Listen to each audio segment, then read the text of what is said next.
ሰላም ጤና ይስጥልኝ የኔ ውድ ቤተሰቦች እንደምን ዋላችሁ እንደምን አመሻችሁ። እግዚአብሔር ይመስገን ሰላማችሁ ይብዛልኝ። እንግዲህ ስራ እንዴት ነው?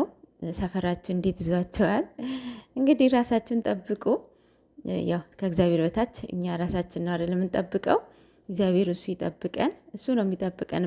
በእርግጥ ግን ደግሞ ከሱም በታች እኛ ራሳችን መጠበቅ አለብን ማለት ነው። ስራ ጠግረራ ሁላማን አለን እግዚአብሔር ይመስገን።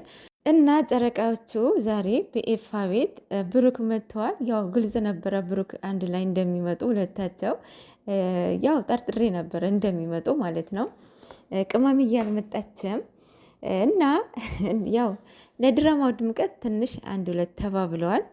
ከካሜራ ጀርባ ፒስ ናቸው ማለት ነው። ያው ሀይሚ ከዚህ በኋላ አታገኛትም። የእሷ ህይወት መወሰን የምችለው እኔ ነኝ እያለ ምርር እያደረገው ነበረ። በነገራችን ላይ ብሩክ ለውሳኔ እንዳትቸኩል እዚህ ጋ ማለት ነው። ለሌሎም እንዲያስተምር ለውሳኔ አትቸኩል ማለት ነው። ነገ አሁን አንድ ቃል ብቻ ነው የምፈልገው ለእሷ የቅመም ፍላጎት ከሆነ ፍላጎቷን አከብርላታለሁ ብሏል። እሷ ማለት ወንድሟም አለ። በእርግጥ የኔ ህይወት እህቴ አትኖርልኝም። እሷ የመረጠችው ህይወት እኔም አልኖርም። እኔ ነኝ የምወስነው፣ ምኖረውም እኔ ነኝ ማለት ነው። አይደለም እህቴ ይቅርና አባቴ የመረጠልኝን መኖር አልችልም ማለት ነው። ምክንያቱም አባቴ አይኖርልኝም፣ ምኖረው እኔ ራሴ ስለሆነ ማለት ነው። አሁን እዚህ ጋር ሌላውም እንዲያስተምር ፈተና ላይ የተቀመጠ ይመስለኛል ብሩኬ ማለት ነው።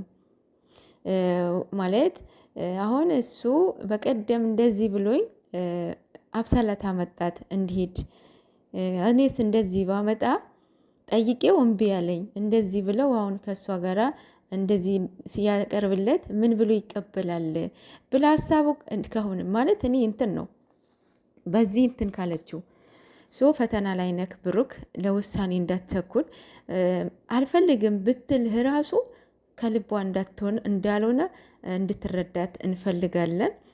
ምክንያቱም እናንተ ተጣልታችሁ ያልተጣላችሁ ያልተለያይታችሁ የማትለያዩ ልጆች ናችሁ። በእርግጥ እግዚአብሔር ያገናኘው ማንም ምንም ቢሆን ምንም ቢገባ ምንም ቢወጣ አይለያዩም ማለት ነው። ብሩክ ያለማየሁ ልጅ ለውሳኔ እንዳትቸኩል ማለት ነው። ዛሬ የሩስ እያየኋት ነበረ ማለት ገርመኛለች የምር። ጭራሽ የነፃነት ወንድምና ያየሁት እሱ ሊወስደኝ ነው ምናምን እየተጨቃጨቁ ማለት ነው። እሷ እንዳመመው ሰው ሆነች። ነገ ደግሞ የሆነ ነገር ሆንኩኝ ብላ እንዳትመጣ ማለት ነው። ጨርቁን አውጥታ እርግጠኛ ነኝ እርጉዝ አይደለችም ማለት የምትናገራቸው ነገሮች በጣም ያሳምኗቸዋል፣ በጣም ያሳምናሉ። ግን ድርጊቶቹ እንዲህ መች ነው 9 ወር በ2 ወር ውስጥ እንዴት ነው 9 ወር እርጉዝ የምትሆኑት? እንዲህ ኧረ በስመ አብ ከየት ሀገር የመጣ ነው? አሁን እንደዚህ እንዳመመት ሆነች እና ታመመች በንዴት እንደዚህ ሆነ ብላ በዚህ አይዲያ ደግሞ እንዳትመጣ ማለት ነው። በእውነት በጣም ነው የገረሙኝ። ዛሬ እያየኋቸው ነበረ፣ ሙሉን አላዳመጥኩትም።